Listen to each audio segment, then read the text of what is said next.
Hi. Hi, Yes. very nice to meet you. I caught the end of that. It's a very interesting discussion you're having.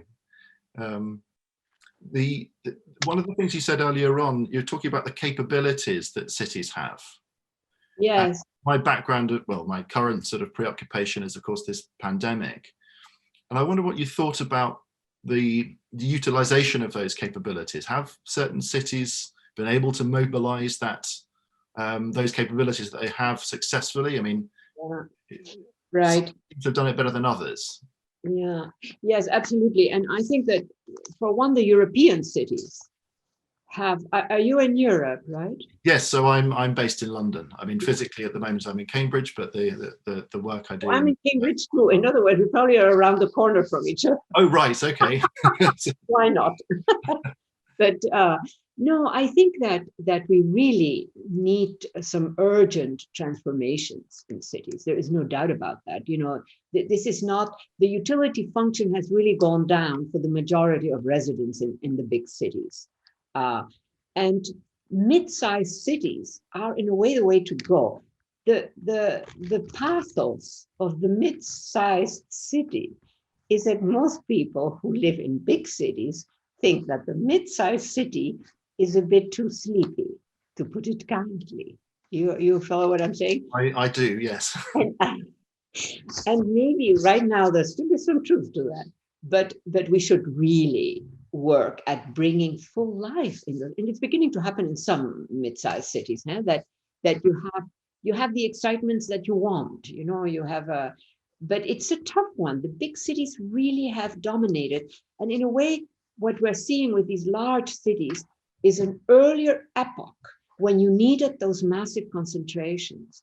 Today, given electronic communications, etc., we don't need everybody that is a significant worker or addition to live in the city.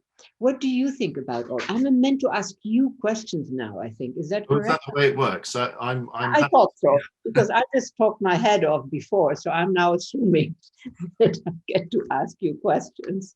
Yes. And I gather that your work is about the COVID virus, right? Yes, so I've been a sort of cell biologist of infection for some while. So that's a great title, cell biologist of infection. Well, you see, the CRIC, that's my institute, likes you to make up a sort of a title for what it is that you do. Why not? I'm sort of too much of a magpie. I get interested in too many different things, with a central theme around infection and immunity. So I sort of settled on this very wide term, which allows me to sort of explore influenza, which is another virus I'm very interested in. The coronavirus is latterly, obviously, because of the pandemic. But I'm also a medic, so it sort of also does relate back somewhat to my clinical practice, where I'm actually a kidney doctor, where the immune system comes into play a lot. So I sort of exist this word, this kind of autophagy. Oh, autophagy, yes. Yes. So, I mispronounce it. English is not my main language, okay? Well, people pronounce autophagy differently depending on where they're from. Okay. It's strangely, actually, it's not quite the process that we're most interested in. We just sort of discovered that this is something slightly different. It looks a bit like this autophagy process, but it's actually something slightly different. So, cell biology is sort of almost endlessly complicated. And every time you think you've really pinned something down and we've got it, it's definitely autophagy, it turns out it wasn't. It was something slightly different. And what's the difference? What is it that does not appear where one expected it in your domain to appear? What is it? You understand my question or not? Well, we try to make invisible things visible a lot of the time. That's our sort of job. Very frequently in molecular biology and cell biology, there's tiny little things, and we try to make them visible and therefore tractable, and so we can look at them. And one of the main markers that people use, they tag a fluorescent protein to another one, you see, so that they can spot little things which would have been invisible but are now green. And so one of the main markers that was being sort of used is usually a marker for autophagy, but actually it turns out it can mark other things that are going on during infectious processes. So that's something that we've become very interested in. I must say it's not been the main focus of what we've been doing over the past 6 months, because it's really been all hands to the pump, right? It's we were in a crisis situation, and we all really needed to do our best to help. And I think we're about to find that we're in another crisis situation, very closely resembling the previous crisis situation. Who knew? In what sense? Tell me what you mean by this, that we are in another crisis. Well, we're starting to have a second wave, in the United Kingdom of the pandemic. It doesn't look like it's going to be quite as quick upon us as it was the first time round, but already the hospitals are beginning to get admissions, the intensive care units are starting to get admissions, we can see the cases going up. The testing and tracing capacity seems to have been overwhelmed almost straight away. So, we could be in a rather difficult situation over the next 6 months. I remember hearing that at some point not too long ago that we are now back, curve up, etc. Yes. Yeah, and is that rare, or does that actually happen very often with other types of? It's absolutely expected. So nearly every time there's been a pandemic or caused by a virus or whatever, it tends to go in waves. Whether you have 1 or 2 or 3 waves, 4 sometimes, it's often difficult to predict. The size of the waves can vary quite substantially, and the sort of dynamics which underlie those different waves are quite difficult to understand, actually. Some of it's very simple, mathematically quite simple, and I must say I'm not a modeler, so I'm not sort of in on all the details of this, but how they sort of start out is maybe easier to understand than how they sort of level off and come down again, and why they stay flat for ages and then suddenly take off. I mean, it's the subject of lots of active research from all sorts of colleagues in biology. I'm sorry. One question I had. I understand that this is a very young virus. Is that correct or not? Well, it jumped into the human population in October or November last year, and we can sort of tell that from what they call sort of molecular clock type approaches. Yeah. It will have been circulating in bats for a very long time. Yeah, that's right. And before the bats, wasn't there something else linked to water or something in China or something like that? Or is that? Well, bats are a very diverse set of species, actually. There's an awful lot of different bat species, and I think it's not even quite clear which bat species it will have come from. And another thing which is unclear is whether there was what we call an intermediate host. In other words, with the previous SARS pandemic, it was known it jumped from a bat to a civet and then to a human. But from this, it's speculated it could be pangolins. We really don't know that. But fundamentally, this is, as it were, a bat virus, which has been happily circulating in bats, presumably in China, for many, many years. And then through some unlucky chance, jumped into the human population, October, November. The Chinese authorities, of course, did nothing about it initially, and then, of course, there was this big response, and here we are. So it's quite extraordinary in one sense, but in another sense, it's been a rather expected event. I mean, we sort of have always known that it's quite likely that there would be a further, set of pandemics from coronaviruses, but it's a question of when, and it happens to have been late last year. So. Yeah. So a question that I also have is, we have had these events in different versions across epochs, right? Yes. But it seems to me that what marks a difference with this one, though I don't know, it's not like I've read a lot of, I'm just asking you a question, Mark, is that this one has spread, it seems, to a very, very broad zone of our globe in a way that maybe others, earlier ones, did not, that there was more of a measure. I'm wondering first, is that correct, or is that just something that I misunderstood or misread? I mean, that is absolutely correct. I mean, it's the greater interconnectedness of people, international flights and so on, mean that these things can spread much more quickly than they did in centuries past. I mean, you can go back, if you're a historian of these kind of things, and look at the plague of Justinian or these kinds of things, and those must have taken place in a similarly sort of frightening way. But the trade routes, obviously, that were spreading those sorts of diseases at the time were obviously much slower, and so the spread will have been much slower through the population. So yes, it's you know, the much greater interconnectedness of people. There are many more of us. We're living in higher density, and of course we've got you know, much easier travel than has been the case over previous epochs. Can I return to this term? I hope it's okay that I ask you all these questions. No, I'm happy to do it this way around. It's a very special occasion. Holly next, I think that seems to be this. If we're parting the parcel like that. Yeah. This term orthophagy. Yeah, so it's self-eating. English is really my fifth language. Okay, so if I mispronounce, you've got four more languages than I have in that case. I'm not much use in linguistics, but it's auto, you know, self-phagy, eating from Greek and so on. So the broad idea behind autophagy is that when a cell is distressed, in particular, say if it's starving, it has a way of eating a part of itself and then digesting it to get nutrients. And it's been adapted in lots of different ways, but one way in which it's been adapted is, say, if one part of the cell is damaged, let's say, for example, one of the mitochondria that produces energy for the cell, maybe it's damaged, and autophagy can also deal with that. So what happens, it engulfs that damaged, what we call organelle, it engulfs that damaged organelle and fuses it with a digestive organelle. So that's self-eating, either to sort of get rid of defective parts of the cell, or to generate nutrients to allow the cell to survive, say, under conditions of starvation. And is that because we are using this term now, orthophagy? I'm having trouble pronouncing it. Autophagy. Autophagy. And is that an old term? Have we been using this for a very long time, or is it sort of a new term? Well, it's, I mean, like many of these things, it is quite a new term. I think it was coined actually in the 50s or 60s by Christian de Derve, you know, in the sort of early days of cell biology.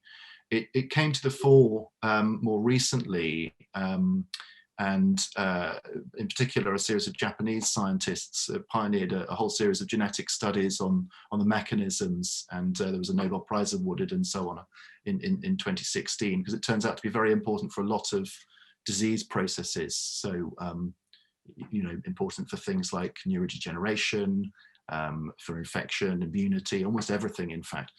I suppose one way of putting it, one way of putting it is that it's a way of taking out the rubbish, taking out the trash. And if you want to know how important taking out the trash is, just try the experiment of not removing rubbish from your house for a month and see how much fun it is to live in it. So it turns out to be very, very important for all sorts of reasons. That sounds like positively practical Dutch way of putting it. and so what do we know now, right now, in this period? What do we know about the curve of this virus? You know, is it going to, because it seems to have it calmed down and now it's back up a bit. I mean, what do we know? Well, some bits are easy to measure, or relatively easy to measure. So we've got quite good tests to tell you if you've got the virus on you, as it were. And we can extrapolate from that, depending on, you know, when you might have caught it and your symptoms and the amount of virus that we would find, whether you're likely to be infectious. That turns out to be a bit more difficult to do, but you can sort of do it. And we can measure whether you've had the virus or not by doing antibody tests, because some people are very seriously affected. It becomes rather obvious that they have the virus. Other people are very mildly affected. It's just like having a cold almost. Or perhaps just a slight chill for fever, etc. And other people seem to be completely asymptomatic, in other words, have no symptoms. But we can measure quite accurately, not perfectly, but quite accurately, who's had the virus. And then you can make a prediction based on whether you've had the virus that you're probably going to be immune for a period of time. Not always. We've had cases of reinfection now. And so with these things that you can measure, you can make various predictions about when the virus might be likely to sort of pop up again and so on. The really difficult thing to measure actually is human behavior, because the spread of this virus always mess it up, right? Well, it depends on us interacting with each other. I mean, if no human being interacted with any other human being for a long period of time, then the virus would die out. You know, and the way in which we interact with each other, of course, gives you either a higher or lower or zero risk of that being spread. So crowded environments where people are talking in close proximity with a lack of ventilation and so on, that's a very high risk environment. A lot of the so-called super spreading events seem to have been this kind of situation. And, just sort of normal casual human interaction, but from a short distance, that's also risky, perhaps less risky than those other events. But when we're sort of staying 2 meters apart, perhaps wearing masks, doing things outdoors, washing our hands to make sure we're not transferring it like that, then you can reduce the risk right down. And to a large extent, that the problems we're having are sort of difficulties in getting people to behave in such a way, the virus will no longer spread. And that's we can measure immunity, we can measure the virus. Measuring human behavior is really difficult. Yeah, I mean, one would think that the capacity of a city to respond to this type of crisis, should be actually a very significant element of how a city thinks itself, because it's not just about this virus, it's about all kinds of other contagions and mishaps. In the medical profession, or in your, I don't know, scientists, etc. Yeah. What when you think about what makes things more difficult to get a handle on, is it mostly us humans? Us, humans who are fine, healthy, etc., but that we interfere, with. I'm not a behavioral scientist. Yeah. My expertise is in the small things, as it were. It's really on what's happening at the cellular level. When the virus infects, what does it do? Yeah. And so we rely on colleagues from different disciplines to give us ideas. But it's easy for me as a sort of scientist who concentrates on the molecules to say, look, there's a molecule. Look, it's behaving like this. But I think it's comparatively much more difficult for someone in a sort of behavioral science field or towards sociology, your field, to give me sort of, as it were, definitive information. If you go on telly and you say everyone needs to wear a mask, what proportion of people will do that? It's very, very hard to know. If you ask people, are you wearing a mask? They'll say yes sometimes, but not actually be doing it. I mean, humans don't always tell the truth, and that's also another sort of confounding factor. So I think it's one of these things where it requires lots of different disciplines to sort of, as it were, feed into to get the best response. I'm sorry, pardon? But I think it also really requires leadership, and I think it almost doesn't matter how many experts you have feeding in great advice. If you don't have sort of decisive, clear leadership, I think that's something that's come up, whether that's at a city level or at a country level or at an international level. I think, at some point, human beings like to sort of follow what's going on, especially in a crisis. And if you've got confused, unclear leadership, it's very difficult for them to sort of all go in the correct direction, I think. Where we are at now, let's go to the United States, which is actually a disastrous situation, rich country. So that, how do you, as a scientist, how do you explain that we can have the situation that we have in the United States? I live mostly in New York. I mean, it's a scandal that a country with so much wealth, so much intelligence, is isn't it one of the worst in terms of? And it has the best biomedical infrastructure. Well, by some measures, the best biomedical infrastructure. Right. Yeah. There are, of course, huge inequalities which perhaps really cut that in terms of its effectiveness.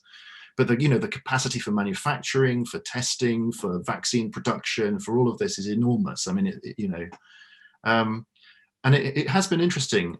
I'm obviously not an American. I have a close colleague who is a New Yorker, and he's been telling me about the behavior in New York at the moment, saying that's actually early on in the pandemic, when it was causing huge problems, that people weren't doing the right things. And that now, if you go to New York, everyone's wearing a mask. Practically, if you don't wear a mask, people will shout at you in the streets. People are being very careful. People are being very, very intolerant of people who are breaking the rules. And that's probably meaning that the virus is more or less at a standstill in New York, whereas it's perhaps still going on in other parts of the country that were not so badly affected. And that is happening in other parts. Yeah. I have one more final question. And that is, I do a lot of work on high finance. High Right. finance represents a vast concentration of wealth. Is there any sort of emergent, possibly debate within your profession where we have all these needy people? We need, that is going to cost a lot of money if we really want to help more people vis-a-vis this illness. Is this at all an issue that is raised? That you have, the same thing for London. London also has a very rich financial system. Yes. And I am sort of scandalized at how little the high finance has actually, across all kinds of crises, not just this one, actually been willing to enable. Because we have seen that in other countries. I'm Dutch, in the Netherlands, you have seen certain moves where rich actors actually try to enable. What do you think about this? Well, I mean, you can point to examples where very wealthy individuals have donated large sums of money, the Gates Foundation and so on. Their acceptance in a way, no? I don't know. I presume they are, but I don't know. I mean, I don't know either, frankly.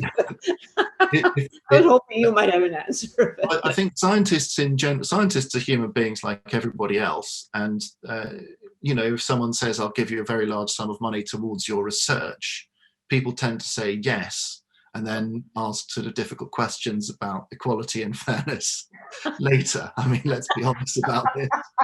I should state that I'm not funded by any such sorts of donation. The funding that we have is either charitable or from government. So with a small amount of this other kind of funding that does come in. But it would be nice to think that perhaps it's easier, or could be easier, at a city level to I'll use the word leverage, because I think some people in that world like the word leverage, to sort of leverage that sort of local capability a little bit more straightforwardly.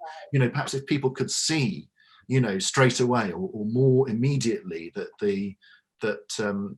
what they were putting in was having a big effect, then perhaps it would help. I was struck by something you said earlier about, I think when you were in your conversation with Sukhdev, about this business that an awful lot of workers have to travel 1 or 2 hours to get to city centres in these very large concentrations. And I think it really is not just problematic in terms of they will be very tired, etc., and it takes a real sort of toll on people. But of course, this is a potential vector for spread of disease, right? So I mean, if you've got people all crammed into a tube carriage and there's not much ventilation and everyone's like this with each other, then it's sort of in a way not surprising that this disease really has gone for the big urban centres much more than everything else. London, Paris, Madrid, New York. Of course, not so much Tokyo, not so much Beijing. Japanese also, they have strong. I spent quite a bit of in Japan. I did big research there, and they all wear masks anyhow. Yes. Because it's reasonable, because it's a small country with an enormous population. Yes. So they are, but that little difference, a mask, can make that difference. That is what is, to me, extremely interesting. Yes, I think masks very tiresomely have become somewhat political in a way in certain countries. I mean, it really is very tiresome. They're not a panacea. I mean, they slightly reduce the risk of transmission, but this whole business really is about small incremental victories that allow you to suppress the virus. I mean, it's not like just doing lots of tests helps. It's not like just wearing masks helps. It's certainly not like just washing your hands will help. It really has to be all of those things, and very careful sort of calibration of when different sectors of the economy are opened up. And some countries are doing it much better than others. So which are the countries that you really think are doing it very well? Well, the example people always use is South Korea. You could also look at New Zealand. You could look at Taiwan. These are real countries where they're getting the levels right down. Some of the measures used there might be more difficult to implement. I wouldn't say impossible, but more difficult to implement in sort of more Western populations. But then again, across Europe, you can see a fair degree of heterogeneity. You can see the way in which Germany's done much better than France, than the UK. Some of the Scandinavian countries have done well so far. We have to say so far, because we're about to start a second wave of this. And I suppose notably Italy, having sort of started off and been the sort of the early, the country in Europe earliest and hardest hit at the beginning, has managed to keep this sort of relatively under control. But I guess the difficult thing is we don't really know what's going to happen over the winter. We don't really know. All we can say is it will be a lot more difficult, because the opportunities for the virus to spread when people are in confined spaces, more likely to be indoors, etc. Those opportunities are much higher. So I think we're in for a very difficult 6 months. In your reading, is the infrastructure, because to me, I just see infrastructure as in very practical terms, and it seems to me that the infrastructural as a condition, as an option, as a possibility, as a capability, etc., is sort of rising. It's a rising condition. And now it might also be that people become more aware of what it takes, say, to build a tower. It's a lot of infrastructural stuff. In your profession, and vis-a-vis this current condition, is infrastructure sort of a working term or not at all? I suppose we don't think about it in quite the same way, but it certainly exists. Yeah. So, for example, at my own institute, the Crick Institute, the way it was all put together very rapidly, we could deliver testing, say, to the NHS, with very high precision over a very short timescale. That was in a way because we had the infrastructure, both in terms of building, but also maybe more importantly in terms of people, to really, be determined to put that, thing together over that very short period of time. So, and of course, the Institute's a research institute. It's not set up to do diagnostics, but we were sort of able to repurpose ourselves in this very short period of time, because there was that intellectual and physical infrastructure that we required, and the determination and the leadership, I would say, as well, to make it work. Yeah, I mean, I find the term infrastructure increasingly useful in my kind of work also, which is, of course, a totally different angle. But there is something about that, when I grew up in Latin America, and then I'm also Dutch, etc., and talk about infrastructure differences, between how the Netherlands, which is, of course, usually effective with all this stuff, compared to Argentina, which is, they have brilliant engineers, but, the outcomes are not always so great. So I'm just sort of really captured a bit. And same thing with my son. We're really interested in this concept. And it seems to me that it has become a live concept, with also in the sense of new versions, new interpretations, a kind of utility function, that you can trot in a whole variety of situations of where you're analyzing, discussing, etc. And I'm just wondering, it's just curiosity, is infrastructure a term that you use in your work at all? Probably not, huh? A little bit, maybe. I mean, when you're writing, say, a grant proposal, there's always right. Okay, got it. Complicated to infrastructure. Yeah, and so yeah. I mean, I suppose a part of our brief, if I've understood this correctly, with this the Longplayer, is we're supposed to think about long-term things. And of course, with the response to the pandemic, we've had to be short-term. We've had to do, say the grants that we can be given, right, 18 months maximum. We don't care if you're going to solve this crisis in 5 years' time. We need you to solve it now. Right. But of course, the next thing we'll have to think about is how come we were so badly prepared, right? We didn't, in many places, have the infrastructure we needed. And so for the long term, this is what we really need to build. And not to always be fighting, as it were, the last battle. We were well prepared for flu, maybe. We weren't prepared for this different kind of virus. And who knows, the next pandemic could be completely different, So I think, infrastructure investment and preparedness is very, very important. We're about to run out of time, so yes, it's been very nice chatting to you. Really nice. Yes, I learned a lot, actually. That doesn't happen all the time,